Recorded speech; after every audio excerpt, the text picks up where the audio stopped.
இந்த ஆயக்காரன் குறித்து வேதம் சொல்லுகிறது 13வது வசனத்துல ஆயக்காரன் தூரத்திலே நின்று, 11வது வசனத்துல பரிசேயன் நின்று, 13ல ஆயக்காரன் அப்ப பரிசேயன் எங்க நிக்கிறான்? முன்னாடி நிக்கிறான். எங்க நிக்கிறான்? சர்ச்சில் ஃப்ரெண்ட்ல வந்து நிக்கிறான். ஆயக்காரன் எங்க நிக்கிறான்? தூரத்தில் நிக்கிறான், வாசல் பக்கத்தில் நிக்கிறான். அப்ப இந்த ரெண்டு பேருக்குள்ள உணர்வு என்ன தெரியுமா? பரிசேயன் என்ன நினைக்கிறான் தெரியுமா? கிட்ட ஒரு குறைவும் கிடையாது, நான் என்ன ஆண்டவர்கிட்ட வச்சிடலாம் அப்படின்னு. ஆனா ஆயக்காரன் என்ன நினைக்கிறான் தெரியுமா? என்னால இந்த லைஃப் ஆண்டவருக்கு முன்னாடி வைக்க முடியலையே, அவன் கதறான். அவன் உண்மையிலே இந்த ரெண்டு பேர்ல யார் தன்னை கர்த்தருக்கு முன்பாக வைக்க வந்திருக்கிற ஆளு தெரியுமா?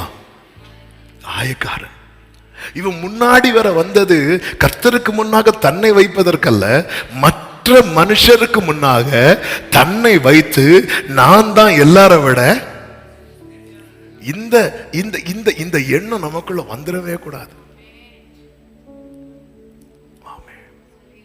என் ஜெபம் தேவனுக்கு அருவருப்பாயிடக்கூடாது, என் நம்பிக்கை அழிஞ்சு போயிடக்கூடாது. இன்னைக்கு நம்ம விரும்புகிற காரியம் நமக்கு வருதா? நாம் நம்புகிறது நமக்கு மகிழ்ச்சியாய் மாறுகிறதா? நம்முடைய ஜெபம் தேவனுக்கு பிரியமா இருக்கு? நம்முடைய வாழ்க்கை எப்படிப்பட்டதா இருக்கிறது? ஆமென். கர்த்தருக்கு மாத்திரம் மகிமை. தூரத்திலே நின்று, அப்போ அவன் என்ன நினைக்கிறான் தெரியுமா? இந்த நிலைமையில நான் என்னை இப்பொழுது கர்த்தருக்கு முன்பாக வைக்க முடியாது. இந்த உணர்வு இருந்ததுனால தானே அவன் தூரத்தில் நிற்கிறான். நான் இப்படி என்ன, நான் எப்படி?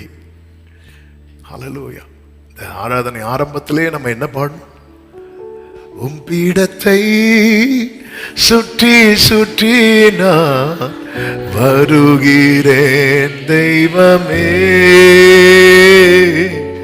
கரைகளெல்லாம் நீங்கிட என் கைகள்